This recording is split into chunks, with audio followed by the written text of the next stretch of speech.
Muito bem, caríssimo. Chegou o dia de eu pegar aqui o grande, né? Esse aqui, vocês estão vendo aqui, é o catecismo completo, né, da Igreja Católica, né? Todo o compêndio da doutrina da Igreja. Aqui está toda a doutrina da Igreja? Ó, tá não. Tem muita coisa que não está aqui no catecismo, né? Esse catecismo aqui, assim como todo catecismo, ele é um resumão, né? É um subsídio pastoral, né? Não é livro de teologia, não é livro de nada, assim. Neste aspecto, é um subsídio para que você saiba o que a igreja acredita. A igreja acredita naquilo que está aqui. Daqui nós podemos encontrar outros aspectos da fé em outros locais, evidentemente. E este aqui que nós estamos lendo juntos, né, aqui no canal Irmãos de Fé, ele é se esse aqui já é resumido, já é a doutrina da igreja resumida, imagine um que é de perguntas e respostas, né? Então, sempre nós devemos ter presente que um livro ele abre outro livro. Se você vai ao CAT e não fica satisfeito, você tem que vir no grande. Se você vem no grande e não fica satisfeito ainda, então você vai ter que procurar outros livros, né? As referências que estão aqui, a maioria dessas referências que estão aqui se referem aos santos padres, à palavra de Deus, e assim vai, né? Hoje eu peguei esse grande aqui para falar da questão que às vezes fica meio assim, nublada, né? Ou seja, às vezes pode ficar alguma dúvida. Até às vezes eu mesmo fico assim meio, será que é mesmo? Aqui é porque as heresias, elas lhe confundem de tal modo que às vezes você até esquece o que é o correto. Então, aqui na página 131 do Catecismo Grande, está falando sobre a questão de Jesus Cristo ser verdadeiramente Deus e verdadeiramente homem. E isso nós falamos de duas naturezas, quando nós estamos falando disso. O Catecismo, de fato, ele fala que Jesus Cristo tem duas naturezas, né?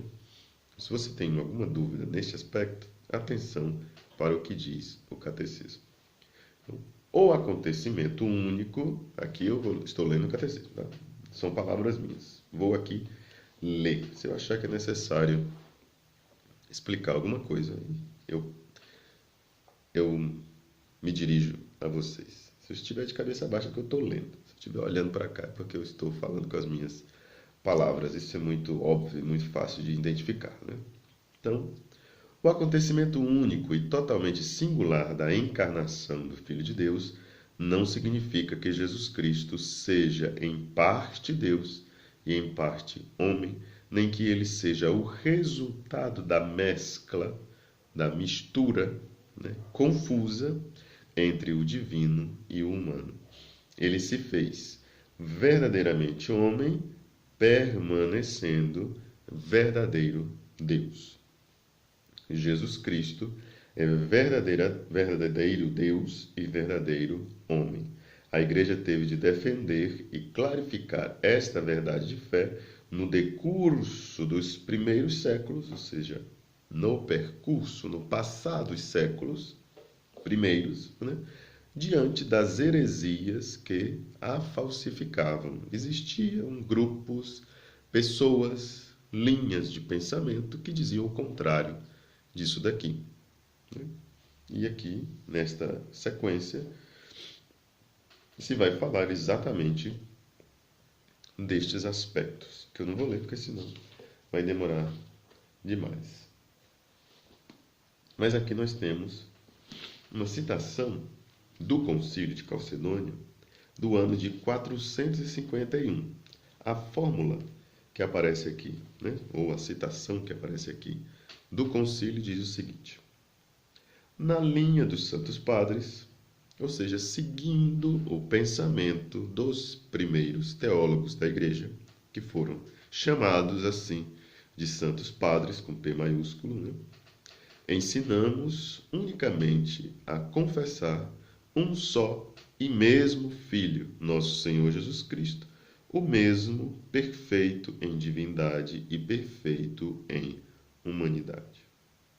O mesmo verdadeiramente Deus e verdadeiramente homem, composto de uma alma racional e de um corpo, consubstancial ao Pai, segundo a divindade, consubstancial a nós, segundo a humanidade, semelhante a nós em tudo, com exceção do pecado, gerado do Pai antes de todos os séculos, segundo a divindade, e nesses últimos dias, para nós e para nossa salvação, nascido da Virgem Maria, Mãe de Deus, segundo a humanidade.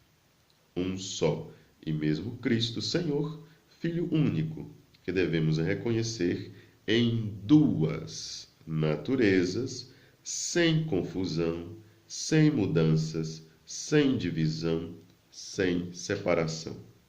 A diferença das naturezas não é de modo algum suprimida por sua união, mas antes as propriedades de cada uma são salvaguardadas e reunidas em uma só pessoa e uma só hipóstase.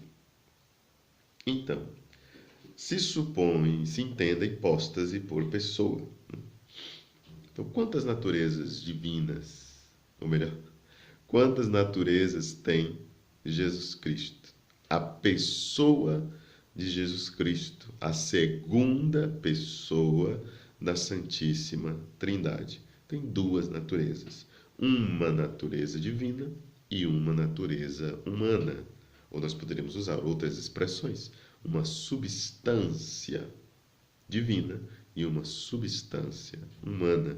Por isso o concílio ele afirma que Jesus Cristo ele é consubstancial ao Pai pela sua natureza, segundo a divindade.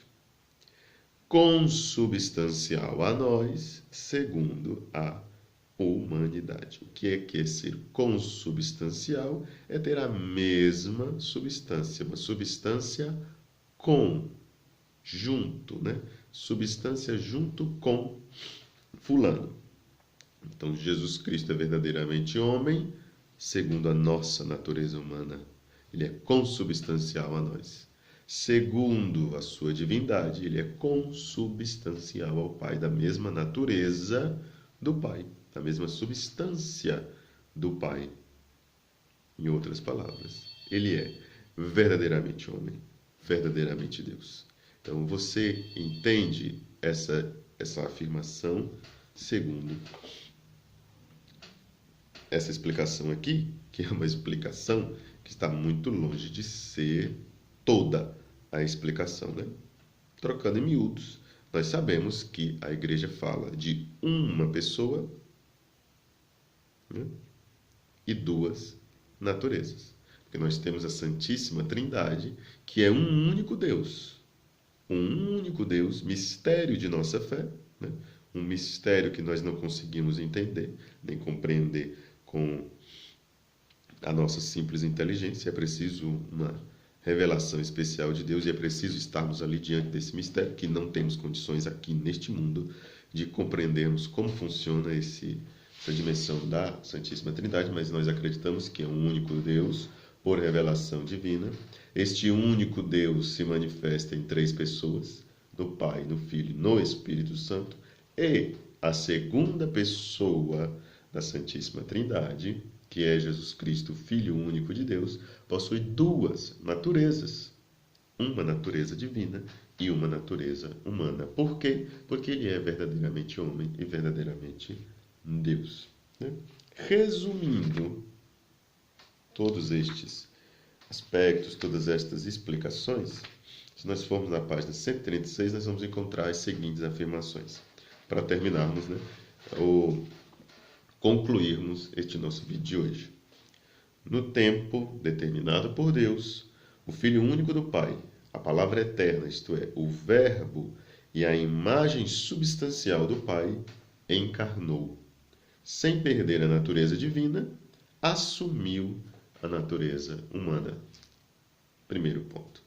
Segundo ponto. Jesus Cristo é verdadeiro Deus e verdadeiro homem na unidade de sua pessoa divina. Por isso, ele é o único mediador entre Deus e os homens. Segundo ponto. Nós já havíamos comentado também sobre isso.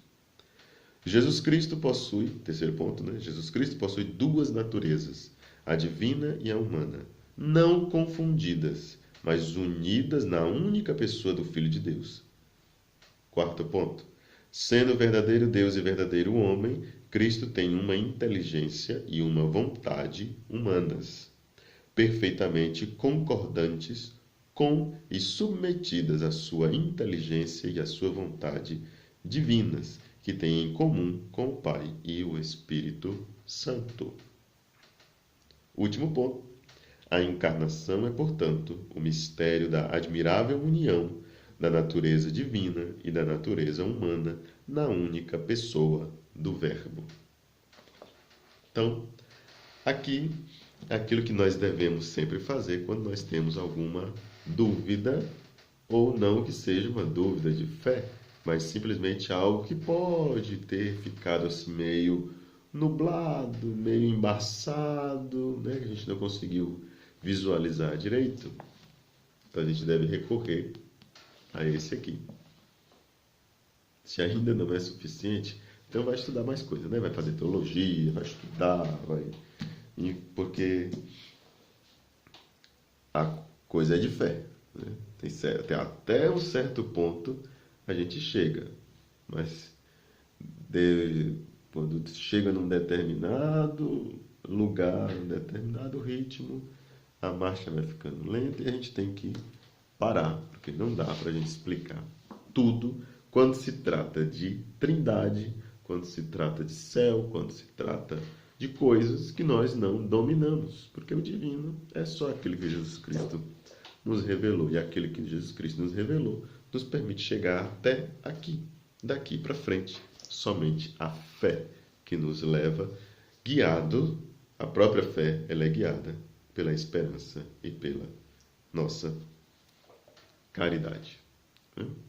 Temos a caridade, temos a esperança. Mas é esta esperança que pega na mão da fé, pega na mão da própria caridade também e leva as duas para frente. Sem esperança, a fé não anda. Sem a fé, não se compreende nada disso aqui e nem se pratica caridade.